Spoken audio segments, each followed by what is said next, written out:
நல்ல போதகராக இருக்கிறேன் ஆண்டவரே. உங்களுடைய வசனத்தை நாங்கள் விதைக்கும்போது கர்த்தர் இந்த வசனம் நல்ல நிலத்துல போய் விழுந்து அது 100-60 பரலோக ராஜ்யத்தில் கனி கொடுக்கட்டும். ஆண்டவரே, விலையேற்ற பெற்ற இந்த முற்றை நாங்கள் பன்றிகள் மத்தியில போடாதபடி தேவனே நீங்க காத்துக்கொள்ளுங்க. அதுக்கு புரியாத ஆண்டவர் அதை அதோட சேத்துல போட்டு மெதித்து எங்களே பீறி வரும்.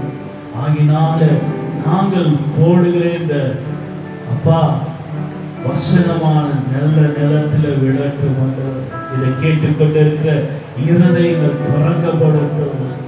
ஆண்டவரே, சிந்தனை பக்கம் திருப்பிக் கொள்ளுங்க. பிசாசானவன் இந்த வசனங்களை திருடி கொண்டு போகாதபடி தேவ கிருபை இறங்கிட்டோம். அடியை மூடி மறைத்து கர்த்தர் நீங்க வெளிப்படுங்க. இயேசுவின் நாமத்தில் தாழ்த்தி செபிக்கிறோம் இந்த ஜீவனுள்ள நல்ல பிதாவே, ஆமென். ஹல்லேலூயா. தொடர்ந்து நாம ஒரு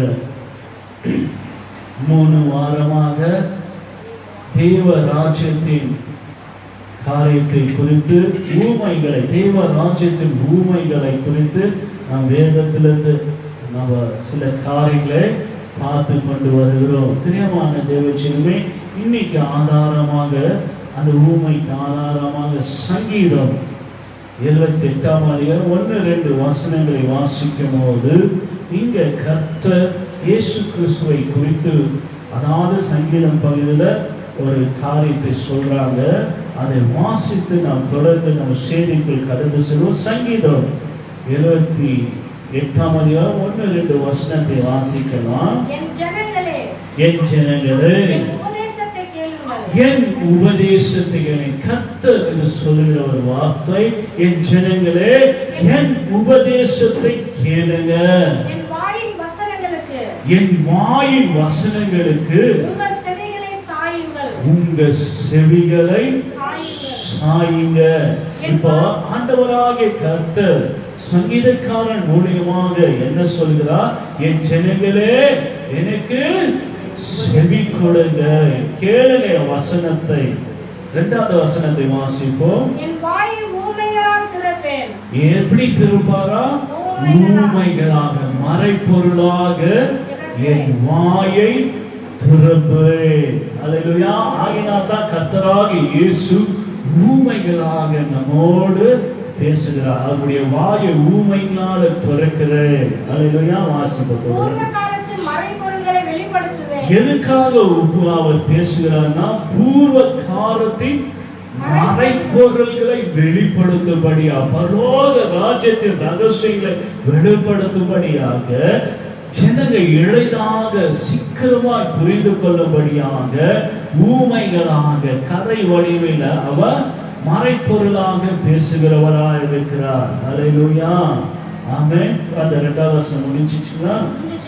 அல்லேலூயா. இப்போ நம்ம கர்த்தருடைய ஊமைக்காக நாம் போகலாம். பிரியமான தேவச்சனமே, நம்ம வாசித்த சங்கீத பகுதி, கர்த்தர் தன்னுடைய வாய் எப்படி திறக்கிறாரா? ஊமைகளாக திறக்கிறார். ஆகினால கர்த்தராகிய இயேசு அநேக ஊமைகளாக நம்மோடு பேசியிருக்கிறார். இன்றைக்கு தியானத்துக்காக மத்தேயு எழுதின சுவிசேஷம் 25ஆம் அதிகாரம் 14ஆம் வசனத்திலிருந்து 30ஆம் வசனம் வரைக்கும் வாசிக்கும் போது பிரியமான அருமையான ஒரு ஊமையை ஆண்டவர் சொல்கிறார். பரலோக ராஜ்யம் எதுக்கு ஒப்பிட்டு ஆண்டவர் பேசுகிறார் பாருங்க. அன்றியும் பரலோக ராஜ்யம் புரதேசத்துக்கு பிரயாணமாய் போகிற ஒரு மனுஷன் தன் ஊழியக்காரரை அழைத்து தன் ஆஸ்திகளை அவர்கள் வசமாய் ஒப்புக்கொடுத்தது போல இருக்கிறது. அல்லேலூயா. அன்றிய பரலோக ராஜ்யம் என்ன எப்படி இருக்குதா?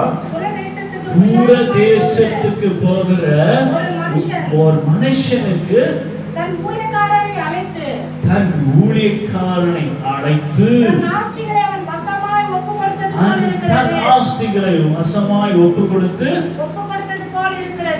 கொடுத்ததை போல இருக்கிற. இங்க நான் வாசிக்க கேட்கிறோம், பரலோக ராஜ்யத்தை ஆண்டவர் எதிர்பார்ப்படுதுன்னா, ஒரு பெரிய பணக்காரன், அந்த பணக்காரன் தன்னுடைய ஆஸ்தியெல்லாம் என்ன செய்கிறார்னா தன்னுடைய ஊழியக்காரர் கையில கொடுத்துட்டு போகிறார்.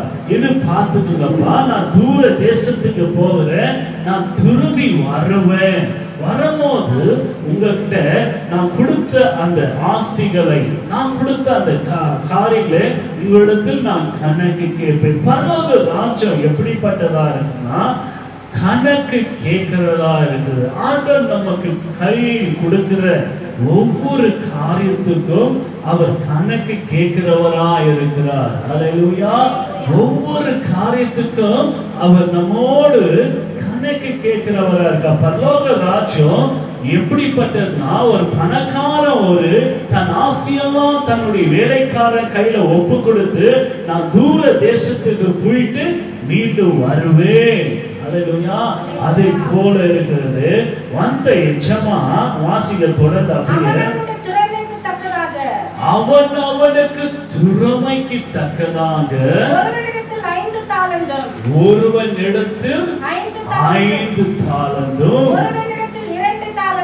ஒருவனிடத்தில் 2 தாலந்தும், ஒருவனிடத்தில் 1 தாலந்தை கொடுத்து இப்போ தன்னுடைய ஆஸ்தியை அவங்க கையில ஒப்பு கொடுத்து பிரயாணம் பண்ணினார். அல்லேலூயா.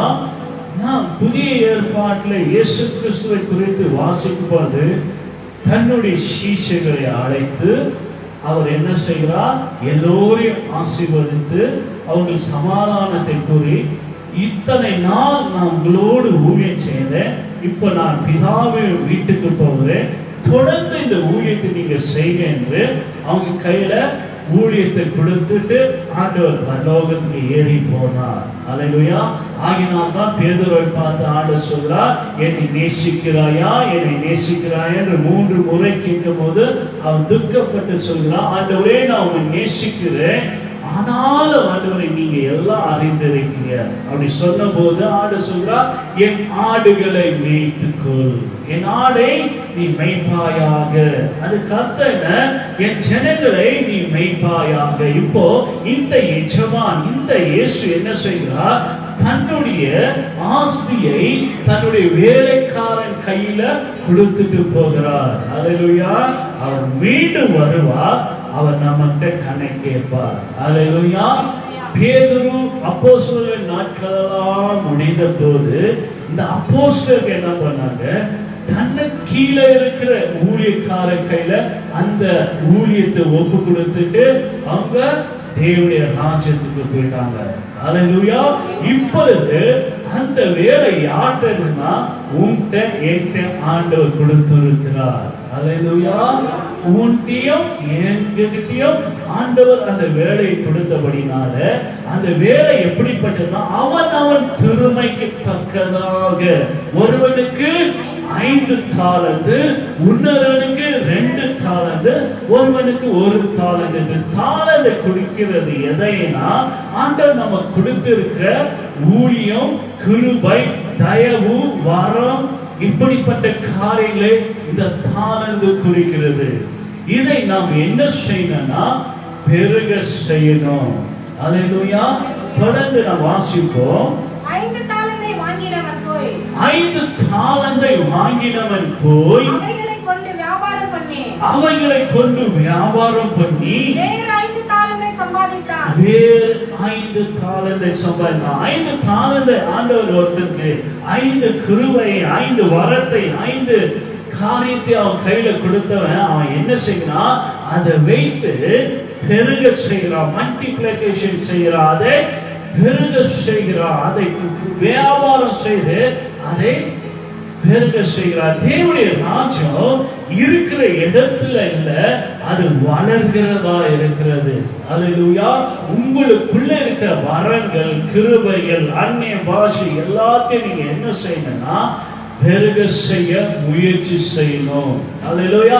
ஆண்டவர் உங்களுக்கு கொடுத்திருக்கிற கிருபை, ஆண்டவர் கொடுத்திருக்கிற உங்க ஜெப நேரம், ஆண்டவர் உங்களுக்கு என்னத்தை கொடுத்திருக்கிறாரோ அதை நீங்க பெருக செய்யணும். ஆகினால் தான் யாபேஸ் என்ற ஒரு மனுஷன் ஆண்டவரை பார்த்து ஜெபிக்கிறார், ஆண்டவரே என்னுடைய ஜெபத்தை கேட்டு என் எல்லையை விசாலமாக்குங்க, பெருக செய்யுங்க.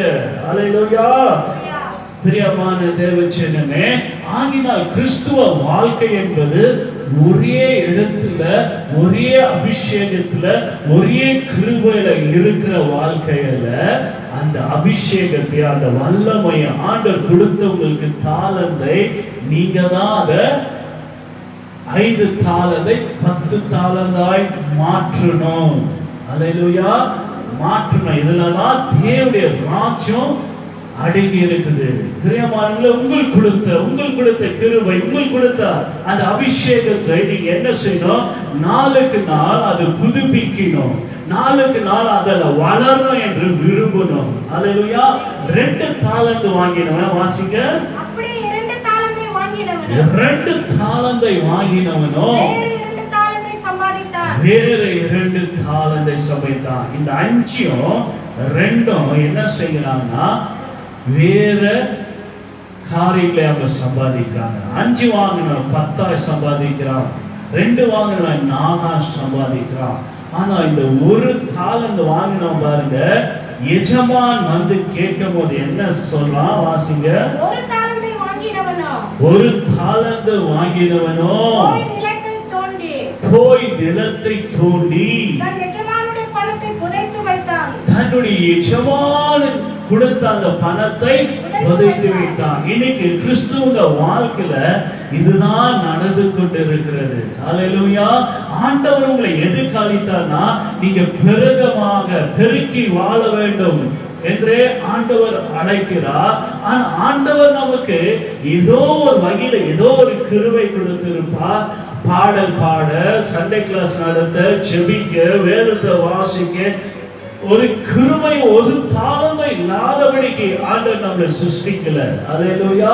அவர் நமக்குள்ள தாளந்தை வைத்து சிருஷ்டித்து இருக்கிறார். ஆகினால் ஆண்டவர்கிட்ட பெற்றுக்கொண்ட உங்க தாளந்தை நீங்க என்ன செய்ய? அதை பெருக செய்ய, மாறாக அதை பொதிச்சு வச்சிடாதீங்க. அல்லேலூயா. யூஸ் பண்ணுங்க. நீங்க அந்த தாளந்துகளை யூஸ் பண்ணும்போது அது பெருகும். அல்லேலூயா. அதை பொதித்து வைக்கும் போது அது செயல்படாதபடிக்கு அது அடக்கப்படுகிறது. அல்லேலூயா. எதை பொதித்து வைப்பாங்கன்னா மரணத்தை தான் பொதிப்பாங்க, ஜீவன் இல்லாததான் பதிப்பாங்க. ஆண்டவர் கொடுக்கிற எல்லா வரத்திலும் ஜீவனும் பலனும் உண்டு. அல்லேலூயா. அது கிரியை செய்யதா இருக்குது. ஆண்டவராகிய கர்த்தர் தன்னுடைய வார்த்தை குறித்து சொல்லும் போது இப்படியா சொல்லுகிறார். அவருடைய வார்த்தை எப்படி கிரியை செய்கிறார்? வானத்திலிருந்து மழை பொழிகிறதை போலவே வார்த்தை பொழிகிறது. அல்லேலூயா. அந்த மழையானது பூமியை நனைத்து விதைக்கிறவனுக்கு விதையும் புசிக்கிறவனுக்கு ஆகாரத்தை எப்படி கொடுக்கிறதோ அப்படியே என் வாயிலிருந்து புறப்படுகிற வார்த்தை இருக்குது. அது வெறுமையா என்னிடத்துல திரும்பாது. அல்லேலூயா. அது வெறுமையா திரும்பாது. நான் விரும்புகிற காரியத்தை அது செய்துட்டு வரும். அல்லேலூயா. ஆண்டவருடைய வார்த்தையே ஆண்டவர்கிட்ட வெறுமையா திரும்புறதில்லை. அல்லேலூயா. அப்படியே உங்களுக்கு ஆண்டவர் கொடுத்த அந்த வார்த்தைகள், அந்த வரங்கள், கிருபைகள் வெறுமையா திரும்பாது, அது பெருகும். அல்லேலூயா. ஆனா நீங்க அதை போட்டு பொதிச்சு வச்சுட்டா அதனால உங்களுக்கும் பயன் இல்லை, பிறருக்கும் பயன் இல்லை, குடும்பத்துக்கும் சபைக்கும் யாருக்கும் பயனில்லாதபடிக்கு அது செத்து போகிறதா இருக்கிறது. அல்லேலூயா. புதைத்து வச்சா அது செத்ததுக்கு சமானம். அல்லேலூயா. தொடர்ந்து வாசிக்கலாம். வெகு காலமான பின்பு அல்லேலூயா. ஆண்டவர் இப்ப திரும்பி வந்து, வெகு காலான பிறகு அந்த எஜமான் திரும்பி வருகிறாங்க. வந்து கொடுத்த அந்த தாளந்து கொடுத்தாங்க பாருங்க, அந்த காசு கொடுத்தாங்க பாருங்க, அவங்க கிட்ட திரும்பி கேட்கிறாங்க. வாசிங்க. பரலோக ராஜ்யம் எப்படியா இருக்குது? தேவன் நமக்கு கணக்கு கேட்கிறவரா இருக்கிறார். அல்லேலூயா. நாம் கணக்கு ஒப்புவிக்கணும். ஆண்டவர் நமக்கு கொடுத்த கிருபை, நமக்கு கொடுத்த தயவு, நமக்கு கொடுத்த ஆயுசு நாட்களுக்கு, நமக்கு கொடுத்த ஜெப நேரத்துக்கு, நமக்கு கொடுத்த ஆண்டவர் கிருபைக்கு, நமக்கு கையில கொடுத்த வருமான பணத்துக்கு, எல்லாவற்றுக்கும் ஆண்டவர் நம்ம இடத்துல கனெக்ட் கணக்கேப்பா ஒரு நாள் அவருக்கு முன்பதாக நின்று நாம் கணக்கு ஒப்புவிக்கணும். அல்லேலூயா. இதுதான் பரலோக ராஜ்யத்தின் நேர்மம். அவர் இந்த பரலோக ராஜா நம்மிடத்தில் கணக்கு கேட்கிறவராக இருக்கிறார். அல்லேலூயா. ஆகினால நாம் வாழ்கின்ற வாழ்க்கையில ஒரு நாள் அவருக்கு முன்பதாக நின்று நாம் கணக்கு கொடுக்கணும் என்ற ஒரு சிந்தனை நமக்குள்ள இருக்குமானா நாம் ஆண்டவருக்காக எழுப்பி பிரகாசிக்க அது ஏதுவாக நன்மையாக இருக்க. தொடர்ந்து வாசிக்கலாம். அப்பொழுது 5 தாலந்தை வாங்கினவர் ஆண்டவரே எனக்கு 5 தாலந்தை 5 ஆத்துமாவை கொடுத்து நான் 10 ஆத்துமாவை சம்பாதிச்சிருக்கிறேன். அல்லேலூயா என்று சொன்ன மாத்திரத்துல அந்த எஜமான் என்ன சொல்றாங்க? வாசிங்க. அவனுடைய எஜமான் அவனை நோக்கி நல்லது என்ன சொல்றார்? பாராட்டுகிறார். தன்னுடைய தாளந்தை பெருகினவனுக்கு ஆண்டவரே எனக்கு 5 ஆத்மா தான் சபைக்கு கொடுத்தீங்கப்பா, இன்னைக்கு 10 ஆத்மாவை நான் சம்பாதிச்சிருக்கிறேன். உண்மையும் உத்தமம் உள்ள ஊழியக்காரனே. அல்லேலூயா. ஆண்டவரே என் கையில 5 தாளந்தை தான் கொடுத்தப்பா, இன்னைக்கு அதை 10ஆய் மாற்றி இருக்கிறேன். ஆண்டவரே எனக்கு கொடுத்த கிருபை, எனக்கு கொடுத்த தயவு ஆண்டவரே நான் பெருக செய்திருக்க, அதனால சம்பாதித்திருக்கிறேன். தேவராஜா லாபம் என்று காட்டும் போது ஆண்டவர் சொல்வார், உண்மையும் உத்தமம் உள்ள ஊழியக்காரனே. சொல்லிட்டு என்ன சொல்லுகிறார்? அல்லேலூயா. நான் உனக்கு 5 தான் கொடுத்தேன், அந்த 5ல நீ உண்மையா இருந்தபடினால அல்லேலூயா கொஞ்சத்தில் உண்மையா ஆண்டவர் கொடுக்கிற கொஞ்ச தாளந்து அதுல நீ உண்மையா இருக்கும் போது அல்லேலூயா நீ கொஞ்சத்தில் உண்மையா இருந்த உன்னை அநேகத்தில் ஆசீர்வதிக்கிற. முதல்ல அப்படின்னா உலக வழக்கம் செய்யும், கொஞ்சம் கொடுத்து பார்ப்பாங்க. ஒரு வேலைக்கு போனாக்கா எடுத்ததும் மேனேஜரா கொடுக்க மாட்டாங்க. அல்லேலூயா. சின்ன வேலை கொடுத்து அவனை பார்ப்பாங்க, பார்த்துனே இருப்பாங்க. உண்மை உள்ளவனா இருக்கானா, கை சுத்தமா இருக்குதா, வாய் சுத்தமா இருக்குதா, நடை சுத்தமா இருக்குதா, கண்ணு சுத்தமா இருக்குதா என்று பார்த்து பார்த்து பார்த்துதான் கொஞ்சம் வேலையில் அவன் நல்லா இருக்கும் போது அவனுக்கு ஒரு ப்ரொமோஷன், ஒரு சூப்பர்வைசர் கொடுப்பாங்க.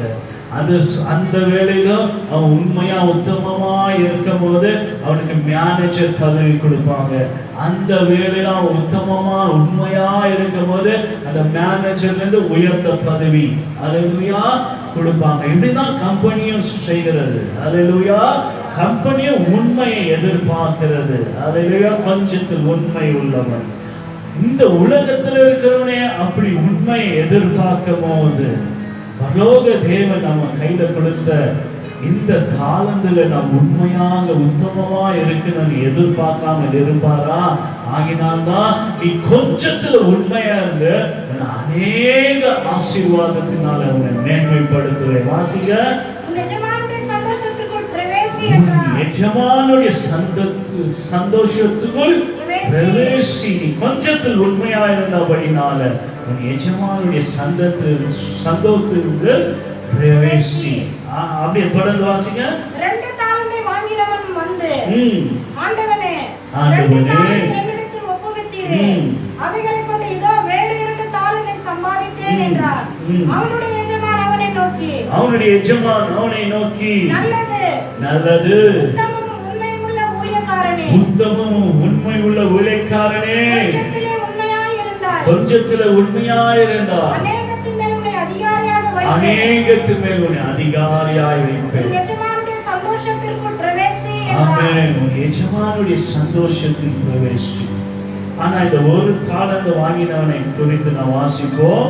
ஒரு தாளந்தை வாங்கினவன் வந்து ஆண்டவனே ஆண்டவனை அந்த எஜமானை பார்த்து இந்த மனுஷன் சொல்றான், அந்த ஒரு தாளந்து வாங்கினவ, ஆண்டவரே நீ யாரு எனக்கு தெரியும், நீ விதைக்காத எருப்புல அறுக்கிறவர், தெளிக்காத இடத்தில் சேர்க்கிறவருமான. என்னங்க? தெளிக்காத இடத்தில் சேர்க்கிறவருமான கடினமுள்ள மனுஷன் என்று அறிவே. ஆகினால நான் பயந்து போய் தாளந்தை நிலத்தில் புதைத்து வைத்த பிரியமானவர்களே, இப்போ இந்த எஜமான் வந்த உடனே ஒண்ணுமே செய்யாத ஒரு மனுஷன் தேவனுடைய ராஜ்யத்துக்கு இதுவரைக்கும் எந்த காரியத்தையும் செய்யாதவன், அதாவது ஆண்டவர் தாளந்தை கொடுத்திருக்கிறார் தேவனுடைய ராஜ்யத்துக்காக, தேவனுடைய சமூகத்துக்காக அவனுக்கு தாளந்தை கொடுத்துனா, ஆனா ஒரு தாளந்தை அவன் பிரயோஜனப்படுத்தாம அவனுடைய தாளந்தை பொதித்து வைத்துட்டா. பொதித்து வைத்து சொல்லுகிறா, நீ வரும்போது அந்த எஜமானை நோக்கி சொன்னா, நீ விதைக்காத இடத்துல அறுக்கிறவர், நீ தெளிக்காத இடத்துல சேர்க்கிறவரா இருக்கிறேன். ஆகினால் நான் பயந்து என்ன செய்கிறேன், புதைத்து வைத்திருக்கிறேன். அல்லேலூயா. இன்னைக்கு அநேக ஜனங்க அப்படிதான் இருக்கிறாங்க. அல்லேலூயா.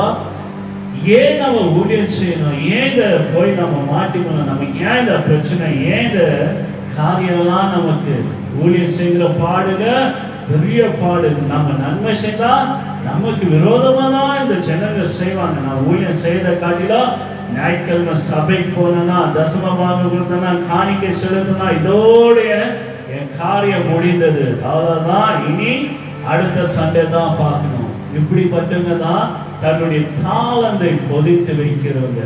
அல்லேலூயா.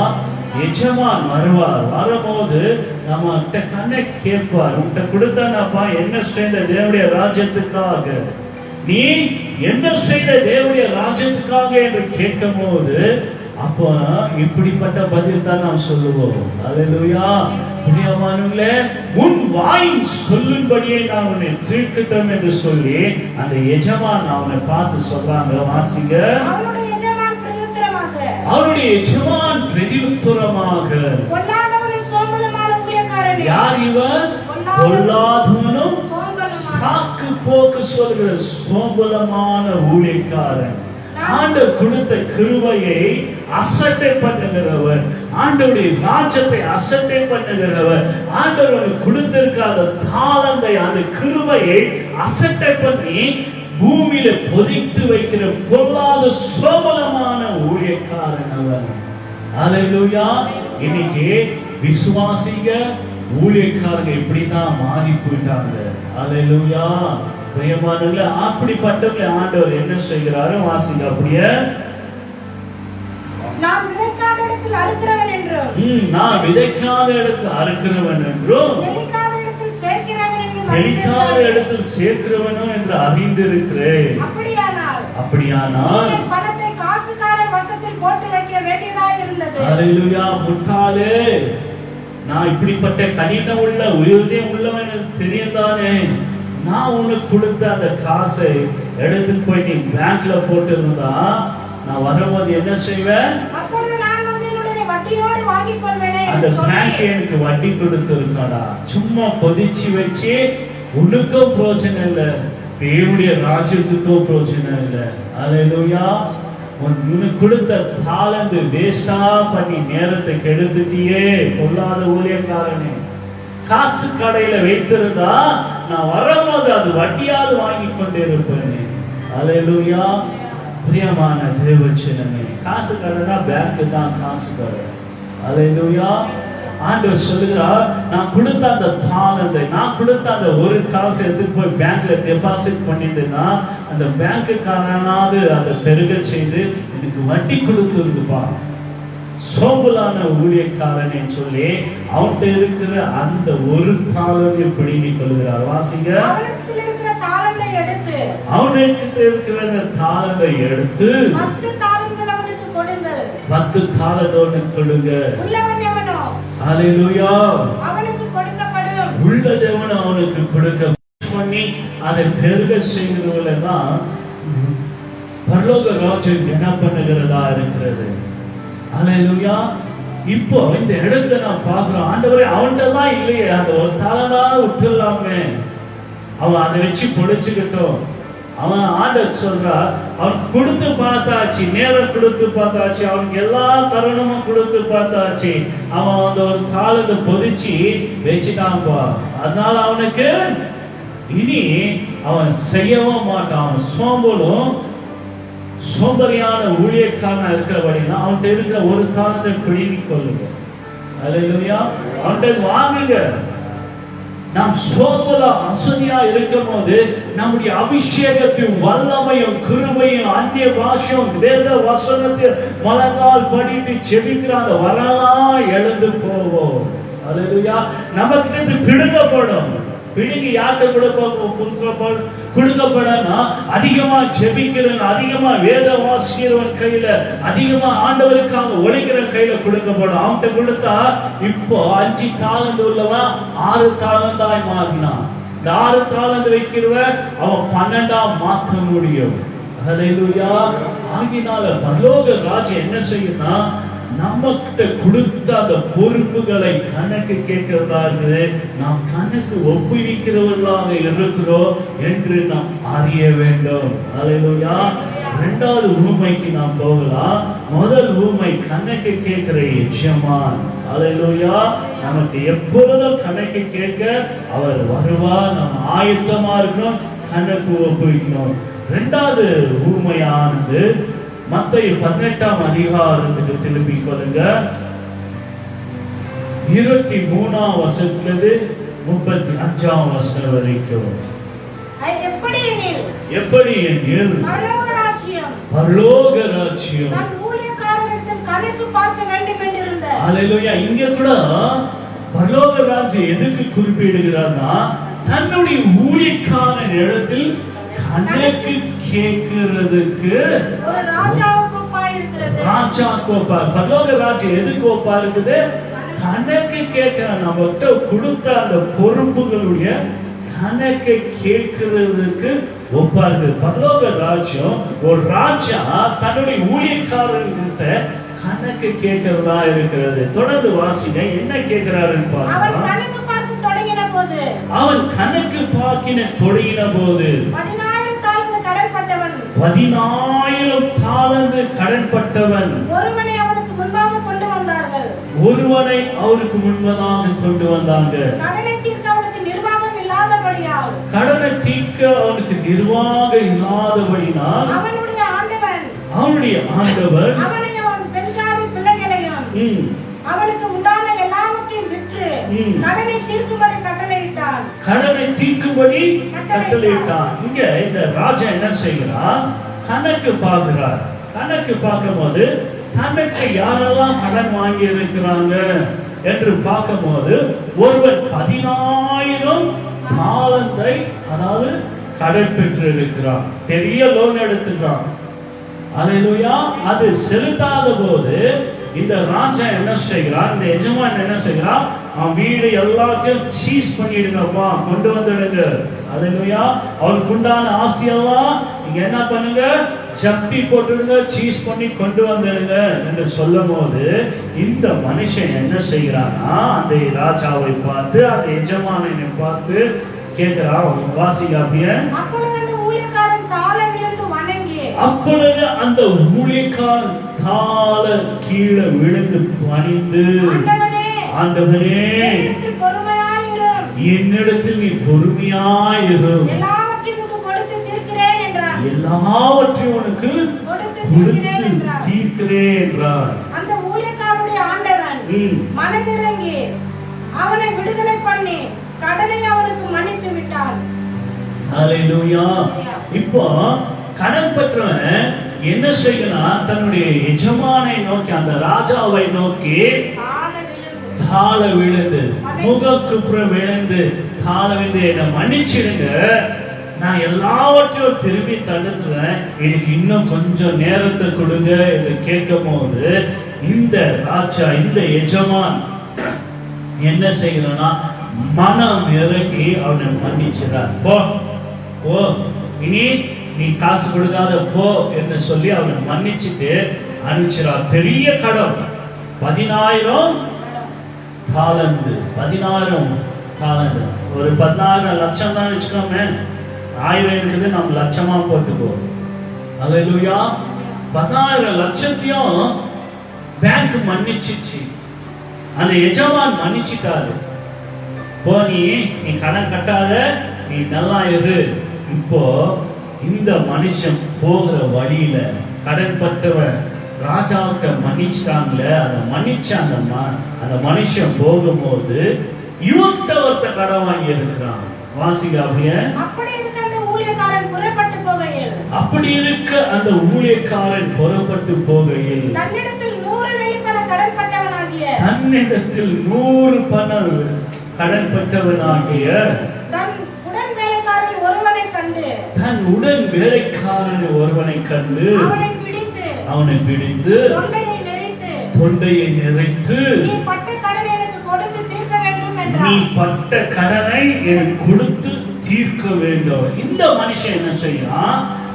ராஜா இடத்துல போய் மன்னிப்பு கேட்டு அந்த எஜமான இடத்துல 10,000 தாலந்துக்கு மன்னிப்பு கேட்ட உடனே அந்த ராஜா மன்னிச்சுட்டாரு.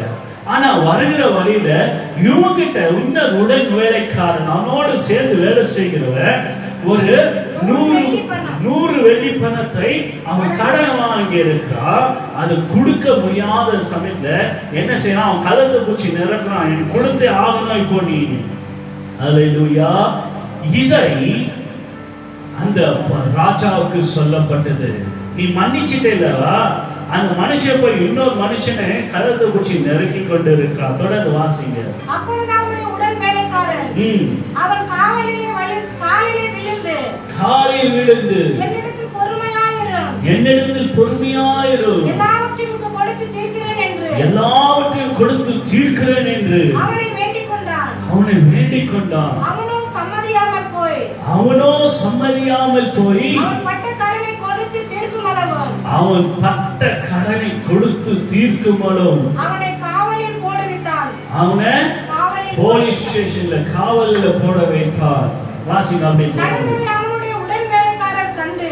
இது 3ஆவது நடந்ததை உடன் வேலைக்காரர்கள் கண்டு மிகவும் துக்கப்பட்டு அந்த ராஜா இடத்தில் வந்து அந்த ஆண்டவன் இடத்தில் வந்து நடந்ததெல்லாம் சொன்னாங்க. அல்லேலூயா. பிரியமானவர்களே, இப்போ சம்பவத்தை பார்க்கிறோம். இந்த ராஜா 10,000 தாலந்தை மன்னித்துட்டாங்க. அவன்கிட்ட 100 தாலந்த வெள்ளி பணத்தை பெற்றவன்ட்டு போய் கழுத்தை பிடிச்சு நெருக்கிவன் கடன் கொடுங்கன்னு சொல்லி அவனை ஜெயில தூக்கி போட்டாங்க. இதை பார்த்து கொண்டிருக்க ஜனங்க மனம் வந்து ராஜா இடத்துல போய் எல்லாவற்றையும் சொல்றாங்க. சொன்ன உடனே ராஜாவுக்கு கோபம் வருகிறது. வாசிங்க. அப்பொழுது அவனுடைய ஆண்டவர் அவனை அழைப்பித்து பொல்லாத ஊழியக்காரனே, நீ என்னை வேண்டிக் கொண்டபடினால அந்த கடன் முழுவதும் நான் உனக்கு மன்னித்துட்டேன் அல்லவா? நான் உனக்கு இறங்கினது போலவே உன் உடன் வேலைக்காரனுக்கு இறங்க வேண்டாமோ என்று சொல்லி அவனுடைய ஆண்டவர் கோபம் அடைந்து அவன் பட்ட கடனையெல்லாம் தனக்கு கொடுத்து தீர்க்கும் அளவும் உபாதிக்கிறவரிடத்தில் அவனை ஒப்பு கொடுத்தார். பிரியமானவர்களே, இது காரணம் இதுக்கு இந்த ஊமையுடைய மாறல் என்ன தெரியுமா? தேவனாகிய கர்த்தர் நமக்கு கொடுத்த எல்லா காரியமும் நான் இழந்து போனோம். ஆதாம்கிட்ட கொடுத்த ஏதேன் தோட்டத்தை இழந்து போனான். அல்லேலூயா. மகிமை இழந்து போனான். பிரியமானவர்களே, ஆனாலும் ஆதாமை ஆண்டவர் மன்னிச்சுட்டு தண்டித்து துரத்தி விட்டார்கள். இந்த புதிய ஏற்பாட்டு காலத்துல நான் வரும்போது ஆண்டவர் நம்முடைய எல்லா காரியங்களையும் மன்னிச்சுட்டாங்க. நம்முடைய பாவங்களை அக்கிரமங்களை எல்லாவற்றையும் மன்னிச்சுட்டாங்க. நம்முடைய பாவம் அக்கிரமம் எப்படிப்பட்டதுன்னா 10,000 போல இருக்கிறது. அல்லேலூயா. நம்முடைய அக்கிரமங்கள் அநியாயங்கள் ஆண்டவர் விரோதமா செய்த எல்லா காரியம் எப்படிப்பட்டதா இருக்குன்னா இந்த 10,000 தாளந்தை போல இருக்கிறது. அல்லேலூயா. நான் வருந்தி ஆண்டவர்கிட்ட கேட்கும்போது அந்த ஆண்டவர் என்ன செய்கிறார்? உன்னை மன்னிச்சுட்ட போயிடுவா, உன்னை மன்னிச்சுட்ட போயிடு. ஆனா நாம என்ன செய்கிறோம்? நம்ம கூட இருக்கிறவங்கள மன்னிக்கிறதே இல்லை. அவன் நமக்கு விரோதமா ஏதாவது பாவம் செய்தா நாம் அவனை மன்னிக்கிறது. ஆண்டவன் நமக்கு மன்னிச்சதை போல நாம் ஏன் அவனுக்கு மன்னிக்க கூடாது என்ற மாறன் தான் இந்த ஊமையின் கருத்து. அல்லேலூயா. இந்த ஊமையின் கருத்துனா பிதாகிய தேவன் என்னுடைய 10,000 பாவங்களை மன்னிச்சிட்டா, இந்த 100 பாவத்தை எனக்கு விரோதமா செய்கிற இந்த ஜனங்க செய்கிற பாவத்தை நான் மன்னிக்க கூடாதா? அல்லேலூயா. அதனால் நான் மன்னிக்காதபடிக்கு இருக்கும் போது அந்த பரலோகத்தில் இருக்க தேவன் நம்மை பார்த்து கொண்டே இருக்கிறார். அல்லேலூயா. அவர் நமக்கு மன்னியாதபடிக்கு என்ன செய்கிறார்? உபாதிக்கிறவங்கள உபத்திரம் பண்ணுகிற இடத்துல நம்மளை ஒப்பு கொடுத்துறார். அல்லேலூயா. ஆகினால பரலோக ராஜ்யம் எப்படிப்பட்டதுன்னா மன்னிக்க கூடியது. அல்லேலூயா. அந்த தேவன் தன்னுடைய அந்த ராஜா கணக்கு கேட்பார். நான் உனக்கு மன்னிச்சேனே, நீயா உன் பிறருக்கு மன்னிக்க கூடாது. அல்லேலூயா. நான் உனக்கு மன்னிச்சேனே, 16 பாவம் போல இருந்த உன்னை எல்லா கஷ்டத்தையும் நான் மன்னிச்சுட்டேன், நீயா உன்கிட்ட கடன் பட்டவனுக்கு நீ மன்னிக்க கூடாது. அல்லேலூயா. ஆகினால் தான் பேதுருக்கு, ஆண்டவரே என் சகோதரன் 7 முறை என்ன துன்பப்படுத்தான், நான் எவ்வளவு முறை அவனை மன்னிக்கிட்டோம்? 7 முறையா? 70 தடவை அவனை மன்னிச்சுனே இருன்றார் ஆண்டவர். பிதாகிய தேவன் நம்முடைய அக்கிரமங்களை மன்னிச்சுனே இருக்கிறது போல உங்களுக்கு விரோதமா செய்கிற பாவங்களை நீங்க மன்னிச்சுனே இருங்க. அல்லேலூயா. ஆண்டவர் சொன்னா, உங்களை துன்பப்படுத்துவர்களுக்காக ஜெபம் பண்ணுங்க. அல்லேலூயா. பிரியமான தேவஜனமே, தொடர்ந்து வாசிக்கும் அது வாசிக்கமா? அப்படியே 35 வாசிக்கிறீங்களா? நீங்களும் அவனவன் தன் சகோதரன் செய்த தப்பிதங்களை அவனவன் செய்த தப்பிதங்களை மனப்பூர்வமாய் மன்னியாமல் போனார் என் பரமபிதாவும் உங்களுக்கு இப்படியே செய்வார் என்றார். உங்களுக்கும் இப்படியே செய்வார். இது பரலோக நீதி. அல்லேலூயா. அந்த ராஜா என்ன செய்வார்னா, நீங்க அந்த ராஜா எடுத்து கடன்பட்டு இருக்கிறீங்க. ஆகினால் தான் அந்த ராஜா என்ன செய்கிறார்? அந்த கடனெல்லாம் மன்னிக்க சிலுவையை சுமந்தவராக இருக்கிறார். அல்லேலூயா. சிலுவையை சுமந்து நம் பாவத்தெல்லாம் மன்னிச்சுட்டா, நீங்களும் போய் உங்களுக்கு விரோதமா செய்கிற அந்த பாவங்களை மன்னிங்க. நீங்க மன்னிக்காத இருந்தா பரலோகத்தில் இருக்க பிதாவோட உங்களுக்கு மன்னிக்க மாட்டார். அல்லேலூயா. ஆகினால இந்த பரலோக ராஜ்யம் நம்மகிட்ட கணக்கு கேட்கிறதா இருக்கிறது. அல்லேலூயா. பிரியமான தேவஜனமே, முதலாவது நாம் பார்த்தோம், தாளந்து நமக்கு கொடுத்த கிருபையை நாம் வீணடிக்கும் போது ஆண்டவர் நம்மகிட்ட கணக்கு கேட்கிறார். ஆண்டவர் நமக்கு மன்னிக்க. இரண்டாவது நாம் பார்க்கிறோம், ஆண்டவர் நமக்கு 10,000 பாவங்களை மன்னிக்கும் போது ஒரு 100 பாவத்தை நம்மளால மன்னிக்காம இருக்கிறது தவறு. ஆகினால நீங்க என்ன செய்யுங்க? உங்க சகோதரர்களை மன்னிங்க. அல்லேலூயா. ஆண்டவர் கணக்கு கேட்கிறார். 3வது காரியத்துக்காக நாம் போலாம். லூக்காஸ் சுவிசேஷம் 7ஆம் அதிகாரம். அல்லேலூயா. இங்க பாருங்க, இங்க ஆண்டவர் ஒரு ஊமையை சொல்லுகிறார். மன்னிப்பை குறித்து தான் வாசிக்கலாம். லூக்காஸ் சுவிசேஷம் 7ஆம் அதிகாரம் 36ஆம் வசனத்திலிருந்து வாசிங்க. பரிசேயரில் ஒருவன் தன்னுடனே போஜனம் பண்ண வேண்டும் என்று அவரை வேண்டிக் கொண்டார். அவர் அந்த பரிசேயனுடைய வீட்டில் பிரவேசித்து பந்தியிருந்தார். அப்பொழுது அந்த ஊரில் இருந்த பாவியான ஒரு ஸ்திரீ அவன் பரிசேயன் வீட்டிலே பந்தியிருக்கிறதை அறிந்து ஒரு பரணியில் பரிமள தைலம் கொண்டு வந்து அவருடைய பாதங்களின் அருகே பின்னாக நின்று அழுது கொண்டு அவருடைய பாதங்களை தம் கண்ணீரினால் நனைத்து தம் தலைமையினால் துடைத்து அவருடைய பாதங்களை முத்தம் செய்து பரிமள தைலத்தை பூசினாள். அல்லேலூயா. வாசிங்க, அப்படியே வாசிங்க. அவரை அழைத்த பரிசேயன் அதை கண்டபோது இவர் தீர்க்கதரிசியாய் இருந்தார். தம்மை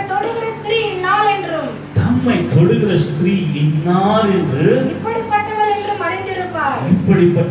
அறிந்திருப்பார். இவர் பாவியாய் இருக்கிறார். பிரியமானவர்களே, இந்த இடத்துல நம்ம பார்க்கிறோம், ஒரு ஸ்திரீயானவள் பரிமள தைலத்தை கொண்டு வந்து ஆண்டவருடைய பாதத்துல பூசி, அல்லேலூயா, அதை தன் தலை முடியினாலே துடைத்து முத்தம் செய்து ஆண்டவரோ கண்ணீரினால் தன் கால்களை கழுவி கொண்டிருக்கிறார்.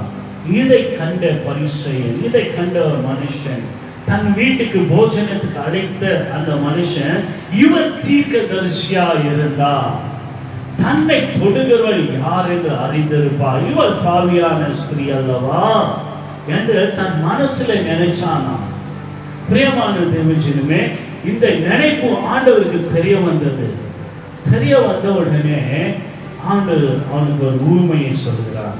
பிரியமானவர்களே, பாவியான ஸ்திரீ வேலை யாரை கொடுப்பீங்கன்னா விபச்சாரம் பண்ணுவங்க, தன் சரீரத்தை காசுக்காக விற்று அதை சம்பாதித்து சாப்பிடுறவங்களா பாவியான ஸ்திரீ என்று வேதம் குறிப்பிடுகிறது. இவர் ஒரு விபச்சாரியா இருக்கா, இவர் வேசியா இருக்கிறா, இவரோ தீர்க்கதரிசியா இருக்கா, ரபியா இருக்கிறா, தன்னை தொடுகிறவர் யார் என்று அறிந்திருப்பாரு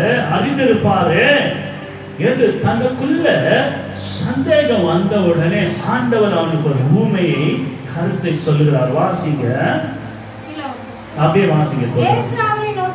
40ஆம் வசனம் வாசிங்க. இயேசு அவனை நோக்கி சீமோனே, உனக்கு ஒரு ஊமை சொல்லட்டும், நான் உனக்கு ஒரு காரியம் சொல்லட்டும்பா. அதற்கு அவன் போதகரே சொல்லுங்க. ஒரு இடத்தில் 2 பேர் கடன் பட்டிருந்தாங்கப்பா. ஒருவன் 500 மற்றவன் 50 வெள்ளிக்காசு கொடுக்க வேண்டியதா இருந்தது. இப்போ 2 பேர் ஒரு எஜமான்கிட்ட கடன்பட்டு இருக்கிறாங்க. ஒருவன் 500, ஒருவன் 50. அல்லேலூயா. 500 பெரிய பணம், 50 சின்ன பணம். அல்லேலூயா. 2 பேரும் அந்த எஜமான்கிட்ட கடன்பட்டு இருக்கிறாங்க. அந்த எஜமான் இவங்களுக்கு கொடுக்க நிர்வாக வேலை இல்லை, கொடுக்கிறதுக்கு முடியல, கடன் திருப்பி கொடுக்க முடியல. அப்படி இருக்கும் போது அந்த எஜமான் 2 பேரையும் மன்னிச்சிடறாரு. போங்கப்பா, நீங்க போங்க, உங்களை நான் மன்னிச்சுட்டேன், நீங்க இனி கடன் கொடுக்காதீங்க என்று 50 வாங்குறவனையும் 500 வாங்குறவனையும் மன்னிச்சு அனுப்பிடுறாங்க.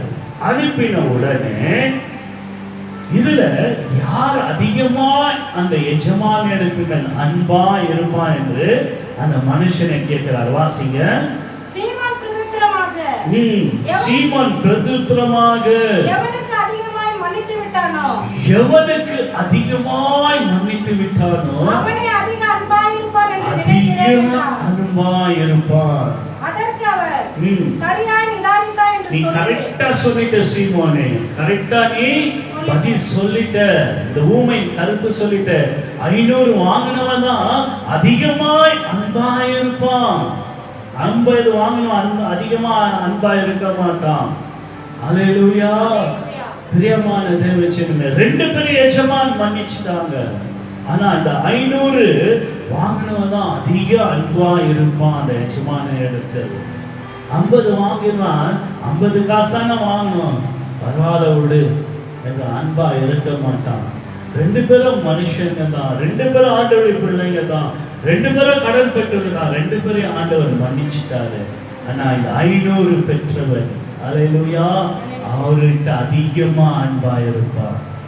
இந்த ஸ்திரீயோ அதிக பாவம் செய்ததுனாலதான் என்கிட்ட அதிக அன்பா இருக்கிறார். அல்லேலூயா. என்கிட்ட 500க்கு மேல கடன் பெற்றாப்பா, அதிக பாவத்துல மூழ்கிட்டார், ஆகினால்தான் என்கிட்ட அதிக அன்பு செலுத்துகிறார். நீ 50 தான் வாங்கின, அதனாலதான் நீ கொஞ்சம் அன்பு செலுத்துகிற. நான் வீட்டுக்கு வந்த கால்களை நீ தண்ணி தரல, வீட்டுக்கு வந்து என்ன முத்தம் செய்யல, என் தலைக்கு எண்ணெய் பூசல, அல்லேலூயா, என்ன உக்காருன்னு கூட நீ சொல்லல. ஆனா இந்த ஸ்திரீயோ அவள் உள்ள பிரவேசித்த முதல் பரிமாண தைலத்தை ஒழித்து என் பாதத்துல போட்டு தலை மயிரால் துடைத்து, அல்லேலூயா, ஓயாமல் முத்தம் செய்து கண்ணீரினால் என் கால்களை கழுவி கொண்டிருக்கிறார். இவன் 500க்கு மேல அதிக கடன் பட்டிருக்கிறார். ஆகினால்தான் இவன் அதிக அன்பு செய்தா, இவளை நான் மன்னிச்சிட்டேன், நீ கொஞ்சம் 50 தான் நீ கடன் பெற்றிருக்க, ஆயினா நீ கொஞ்சம் அன்பு செலுத்துகிற, என் வீட்டுக்கு ஆண்டவரே போஜனம் பண்ணலாம் என்று அழைத்து இருக்கிறார். அல்லேலூயா. இன்னைக்கு பிரியமான தேவச்சனே, பரலோக ராஜ்யம் எதுல அடங்கி இருக்குன்னா மன்னிக்கிறதுல அடங்கி இருக்கிறது. இயேசு கிறிஸ்து மன்னிக்கிறார். 500 காரியம் இருந்தாலும் சரி, 50 காரியம் இருந்தாலும் சரி, ஆண்டவருடைய பிள்ளைகளை அவர் மன்னிக்கிறார். நீங்களும் மன்னிக என்றுதான் ஆண்டவர் நமக்கு சொல்லி கொடுக்கிறார். அல்லேலூயா. அந்த அழைத்த நிக்கிறது அந்த மனுஷன் சீமோனை பார்த்து ஆண்டவர் இதேதான் சொல்றாங்க. அல்லேலூயா. பிரியமானவர்களே, மத்தேயு சுவிசேஷம் கடைசியாக இன்னொரு காரியத்தை பாருங்க. மத்தேயு 19ஆம் அதிகாரம் 16ஆம் வசனத்துல இருந்து, ஆண்டவரே நான் பரலோக ராஜ்யம் போகணும், நான் என்ன செய்யணும்? அப்பொழுது ஒருவன் வந்து அவரை நோக்கி நல்ல போதகரே, நித்திய ஜீவனை அடைவதற்கு அல்லேலூயா, இன்னைக்கு நம்முடைய நான் என்ன செய்ய வேண்டும் என்று கேட்டான். பிரியமானவர்களே, நம்முடைய எல்லா நோக்கமும் அந்த நித்திய ஜீவன் பரலோகத்தை அடைவதுதான் நம்முடைய நோக்கமா இருக்குது. ஆயினால்தான் சபை, பரிசுத்த ஆவியானவர், இயேசு கிறிஸ்து, அவருடைய ரத்தம், கமினன், ஆராதனை, எல்லா மூல காரணம் என்னன்னா அந்த பரலோக ராஜ்யத்தை போய் தேவனை நாம் தரிசிக்கணும். அதை அடிய நான் என்ன செய்யணும் ஆண்டவரே? ஆண்டவர் சொல்கிறார், அவனுக்கு நீ கற்பனைகளை கை கொள்ளுப்பா, நீ கற்பனைகளை கை கொள்ளு. ஆண்டவரே, நான் சிறு வயதிலிருந்தே எல்லா கற்பனையும் நான் கை கொண்டு வந்திருக்கிறேன் ஆண்டவரே, நல்லது. அல்லேலூயா. ஆங்கில நான் இன்னும் அதிகமா என்ன செய்யணும் ஆண்டவரே நான் சொல்லும் போது, அவன் மிகுந்த பணக்கார ஆஸ்தி உள்ளவனா இருந்தபடினால ஆண்டவர் அவனை பார்த்து சொல்கிறார், உன் ஆஸ்தியெல்லாம் வித்து தரித்திரர்கள் கொடுத்து என் பின்னே வா என்று கூப்பிடுகிறார். அல்லேலூயா. அவன் உள்ளம் கடினமாய் போகிறது. ஐயோ, என் ஆஸ்தியெல்லாம் வித்துட்டு இயேசு பின்னால வர சொல்றாரு. அல்லேலூயா. பிரியமானவர்களே, இந்த காரியம் என்ன செய்யும்னா பரலோக ராஜ்யத்தை சுகந்தத்து கொள்ள விடாதபடிக்கு தடை செய்கிறது. ஆண்டவர் பார்த்து ஜனங்களை பார்த்து சொல்லுகிறார், இந்த காரியம் ஆண்டவர் சொன்ன மாத்திரத்தை உள்ள துக்கம் அடைந்து அப்படியே பின்னாடி போயிட்டான். கூட வந்து கொண்டே இருந்த அந்த மனுஷன் ஆண்டவர் சொல்கிறார், உன் ஆஸ்தியெல்லாம் வித்து ஏழைகள் கொடுத்துட்டு பின்னாடி வாப்பா, அவன் பரலோகத்தில் உனக்கு பொக்கிஷம் உண்டு என்று சொல்லும் போது அவன் துக்கப்பட்டு அப்படியே ஆண்டவர் விட்டு விலகி போயிட்டான். ஆண்டவர் அப்படிப்பட்டவங்களை பார்த்து சொல்றாங்க, ஊசியானது ஊசி காதுல ஒட்டகம் நுழைந்திடும், பரலோக ராஜ்யத்தில் பணக்காரங்க நுழைந்து போகுது, எவ்வளவு கஷ்டமா இருக்குது பாருங்க. அல்லேலூயா. நம்முடைய நோக்கம் என்னன்னா பரலோகம், அந்த பரலோக ராஜ்யத்துக்கு பிரவேசிக்கணும். ஆனா சில காரியங்கள் மன்னிக்காத, கொடுக்காத, ஆண்டவர் நம்மகிட்ட கணக்கு கேட்கிறவரா இருக்கும் போது, கணக்கு சீரா ஒப்பிக்காத போது, இதே போலதான் நம்முடைய காரியமா இருக்கும். நம்ம கற்பனைப்படி, கட்டளைப்படி தேவனுடைய சமூகத்துக்கு நாம வாழலாம், வாரந்தோறும் தேவனுடைய ஆலயத்துக்கு வரலாம், தசமபாகம் கொடுக்கலாம், ஜெபிக்கலாம், எல்லாம் பண்ணலாம். ஆனா இயேசு கிறிஸ்து அந்த மனுஷனை பார்த்து ஆஸ்தி விட்டு என் பின்னாடி வா என்று சொல்லும் போது அவனுக்கு மனசு இல்லை. அதே போலதான் ஆண்டவரின் நாளில நீ பரலோக ராஜ்யத்தை சுகந்தத்துக்கு நீ எதை அதிகமாய் நேசிக்கிறாயோ அதை எனக்கு கொடுத்துடுகிறாரு. அப்படின்னா ஆபிரகாமை பார்த்து உன் ஏக சுதனோ உன் ஒரே குமாரனை எனக்கு கொடு என்று கேட்டார். அவன் வயதான காலத்துல பிறந்த ஒரே மகன். அல்லேலூயா. அதை கொடுத்துடு எனக்கு என்று கேட்கும் போது தயங்காம கொடுக்க முன்ன வந்தார். அதிகமாய் ஈசாக்கை நேசித்தார். வயதான காலத்துல பிறந்த ஒரே பிள்ளை. இன்னைக்கு ஆண்டவர் அதை தான் கேட்கிறார். நீ அதிகமாய் நேசிக்கவில்லை, எனக்கு கொடுத்து என் பின்னாடி வா, அவன் பரலோகத்தை நான் கொடுப்பேன். அல்லேலூயா. பிரியமானவர்களே, இன்னைக்கு நாம் பார்த்த ஊமைகளை ஆண்டவர் நம்மோடு கண்ணுக்கு கேட்கிறவரா இருக்கிறார். 5 தாலந்து 2 தாலந்து வைத்திருந்தால் அது பெருகச் செய், அது பெருக்கத்துக்குள் கொண்டு வா. ஆண்டவர் உண்மையோ உத்தமமுள்ள ஊழியக்காரனே, அநேகத்தில் ஆசீர்வாதமாய் என்று சொல்லி என்னை ஆசீர்வதிப்பார். நீ கொஞ்சத்துல உண்மை இழந்தபடினால அநேகத்துக்கு அதிகாரியாய் என்று ஆசீர்வதிப்பார். மாறாக நிலத்துல போட்டு கொதிச்சு வைப்போமானா உள்ளதை பிடுங்கி இருக்கிறவனுக்கு கொடுத்துடுவார். அல்லேலூயா.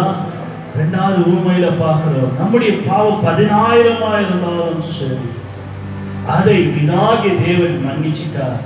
அவர் மன்னிக்கிறதை போல நம்மகிட்ட கடற்பட்டவர்களுக்கு நாம் மன்னிக்கணும். அல்லேலூயா. 3வது நாம் பார்த்தோம், விபச்சார ஸ்திரீ ஆண்டவருடைய பாதையில விழுந்து ஆண்டவரை முத்தம் செய்தார். அவள் அதிகமாய் ஆண்டவர் எடுத்த கடற்பட்டதுனால அவர் அதிகமாய் அன்பு செலுத்தார். தேவனுடைய ராஜ்யம் அதிகமாய் அன்பு செலுத்தல் இருக்கிறது. அல்லேலூயா. நம்முடைய பாவங்களை நினைத்து ஆண்டவருக்கு அன்பு செலுத்துவோம். அந்த ஸ்திரீயை பார்த்து ஆண்டவர் சொன்னார், மகளே, உன் பாவங்கள் மன்னிக்கப்பட்டது, இனி நீ பாவம் செய்யாதே, சமாதானத்தோடு போ. வீட்டுக்கு அழிச்ச அந்த மனுஷனுக்கு அந்த ஆசீர்வாதம் இல்லை. அல்லேலூயா. பிரியமானவர்களே, அதிக கடற்பட்டு இருக்க ஆண்டவர்கிட்ட ஆகினால ஆண்டவர்கிட்ட அதிக அன்பு செலுத்தும். பரலோக ராஜ்யத்தை சுகந்தத்துக் கொள்ளணும்னா நாம் எல்லாவற்றையும் தியாகம் செய்ய முயற்சிக்கணும். அல்லேலூயா. பரலோக ராஜ்யத்தை அடையணும்னா நம்முடைய ஆசைகளெல்லாம் தியாகம் செய்யணும். அது பணக்காரனை பார்த்து ஆண்டவர் சொன்னார், நாத்தி வித்து என் பின்ன வா, இதுதான் பரலோக ராஜ்யம். ஆனா அவனுக்கு மனசு இல்லை. இன்னைக்கும் நமக்கு விட வேண்டிய காரியத்தை விட்டு வர மனசு இல்லை. நீ இதை விட்டு வந்துடுப்பா, பரலோக ராஜ்யம் உனக்கு தான். அல்லேலூயா என்று ஆண்டவர் நம்மை பார்த்து சொல்கிறார். நம்முடைய நிலைமை இப்படியாய் மாறிடக்கூடாது. ஒட்டகமானது ஊசி காலத்துல நுழைவது இடைதா இருக்கும். ஆனா ஐஸ்வர்யவான் பரலோக ராஜ்யம் நுழைவது அரிதாய் இருக்கிறது என்று ஆண்டவர் நம்மை பார்த்து சொல்லிடக்கூடாது. அவனுக்கு ஐஸ்வர்யம் தான் தடையா இருந்தது. நமக்கு ஒவ்வொருவருக்கும் ஒவ்வொரு தடை இருக்குது. ஒவ்வொருத்தருக்கு குடும்பம், ஒவ்வொருவருக்கு கணவன் மனைவி, ஒருத்தருக்கு ஆசைகள், சினிமா இச்சை, இப்படிப்பட்ட எல்லா தடைகளும் இருக்குது. அதை விட்டு நம்மளால வர முடியாததுனால வழக்கங்களை விட்டு வர விடாதபடிக்கு இருக்கிறதுனால நாம் பின்வாங்கி போகிறதுனால பரலோக ராஜ்யம் நமக்கு அரிதாய் இருக்கிறது.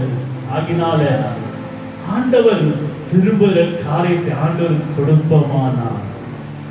ஆபிரகாமை போல உன் ஏக சுதனும் உன் ஒரே குமாரனாகி ஈசாக்கை பலியிடு என்று சொன்னாரே, அதே போல நம்முடைய ஆசைகளை நாம் பலி செலுத்தும் போது ஆண்டவர் அந்த பலிபீடத்தில் இறங்கி அக்கினி இறக்கி எல்லாவற்றையும் சுட்டரிக்குவார். நம் பரலோக பாக்கியத்தை அவர் கொடுப்பார். அல்லேலூயா. தன் ஒரே பேரான குமாரனை கல்வாரி சிலுவையில நமக்காக பலி செலுத்தினார். ஈசாக்கு பலி எடுத்துக்கொள்ளல. அல்லேலூயா. ஆனா இயேசு கிறிஸ்துவை பலி செலுத்திட்டார். அல்லேலூயா. அவர் பலி செலுத்தப்பட்டதுனாலதான் பரலோகம் நமக்கு திறக்கப்பட்டது. அல்லேலூயா. இன்னைக்கு பிரியமான தேவச்சனமே, நாம் பரலோக ராஜ்யத்தின் ஊமைகளை குறித்து நாம் பார்த்து கொண்டிருக்கிறோம். பரலோக ராஜ்யம் கண்ணுக்கு கேட்கிறதா இருக்கிறது. பரலோக ராஜ்யம் மன்னிக்க கூடியதா இருக்கிறது. பரலோக ராஜ்யம் உன்னை நேசிப்பதை போல பிறரை நேசிக்க சொல்லுகிறது. ஆகினால இந்த ஊமைகளை கர்த்தர் ஆசீர்வதிக்கும்படியா நாம் கர்த்தரை நோக்கி செவிப்போமா. எங்களை நேசிக்கிற நல்ல பிதாவே, இந்த நாளில் நாங்கள் தியானித்த இந்த உண்மைகளை கர்த்தர் நீங்க ஆசீர்வதிச்சிடுங்கப்பா. இன்னைக்கு ஆண்டவரே நேரலையாக பார்த்து கொண்டிருக்க இந்த ஃபேஸ்புக்னால யூடியூப்ல பார்த்து கொண்டிருக்க ஒவ்வொரு பிள்ளைகள் மேலும் பரலோக ராஜ்யத்தின் வல்லமை இறங்கட்டும் ஆண்டவரே. 5 தாலந்து 2 தாலந்து வாங்கினவர்களை உண்மை உத்தமமுள்ள ஊழியக்காரனே என்று சொல்லி ஆசீர்வதித்தது போலவே எங்க பிள்ளைகளை நீ ஆசீர்வதிச்சிருங்கப்பா. எங்களுடைய பாவங்கள் 10,000 இருந்தாலும் ஆண்டவரே, ஆண்டவரே நாங்கள் எங்கிட்ட நீங்க எங்க 10,000 பாவங்களை மன்னித்ததை போலவே எங்கிட்ட கடைப்பட்டவர்களை நாங்கள் மன்னிக்கபடி கர்த்தர் எங்களுக்கு உதவி செய்ததுங்கப்பா. அந்த விபச்சார ஸ்திரீ உன் பாதத்தை முத்தம் செய்ததை போலவே நாங்களும் உன் பாதத்தை முத்தம் செய்கிறோம்ப்பா. ஏனென்றால் நாங்கள் அதிகமாய் உண்மையிட்ட கடன்பட்டு இருக்கிறோம் ஐயா. எங்கள் பாவங்களை நாங்கள் எண்ணி பார்ப்போம் என்றால் ஆண்டவரே அது நிலை நிற்க முடியாத பாவமா இருக்கிறபடினால் ஆண்டவரே உண்மை நாங்கள் அதிகமாய் முத்தம் செய்கிறோம் ஆண்டவரே. இந்த பணக்காரனை போல பரலோக ராஜ்யத்தை நாங்கள் இழந்து விடாதபடிக்கு அதை சுதந்திரத்துக் கொள்ள எங்களுக்கு கிருபை கொடுத்திருந்தப்பா. எல்லாவற்றையும் குப்பை என்று விட்டு உன் பின்னாடி வர எங்களுக்கு கிருபை செய்திருந்தப்பா. நீங்க செய்கிற கிருபைக்காக தயவுக்காக நன்றி சுவாமி. என்னை பார்த்து கொண்டு இருக்கிற கேட்டுக்கொண்டு இருக்கிற யாவர் மேலும் உன் வல்லமுறை அபிஷேகம் இறங்கி ஸ்தாபரிக்கின்ற ஒவ்வொரு பிள்ளைகளையும் ஆசீர்வதிச்சிடுங்க, பலப்படுத்திடுங்க. இயேசு கிறிஸ்துவின் நாமத்தினால ஜெபிக்கிறோம் நல்ல பிதாவே, ஆமென். என் ஆத்துமாவே கர்த்தரை ஸ்தோத்திரி, என் உள்ளமே பரிசுத்தரை ஸ்தோத்திரி. என் ஆத்துமாவே கர்த்தரை ஸ்தோத்திரி. கர்த்தர் சகல உபகாரங்களும் கர்த்தராகிய இயேசு கிறிஸ்து கிருபையும் பிதாகிய தேவனுடைய அன்பும் பரிசுத்த ஆவியின் அன்னைக்கும் சமாதானம் கிருபையும் உங்களோடு கூட எல்லா பரிசுத்தவான்களோடு கூட சதா காலம் இருப்பதாக. ஆமென், ஆமென். ஹல்லேலூயா.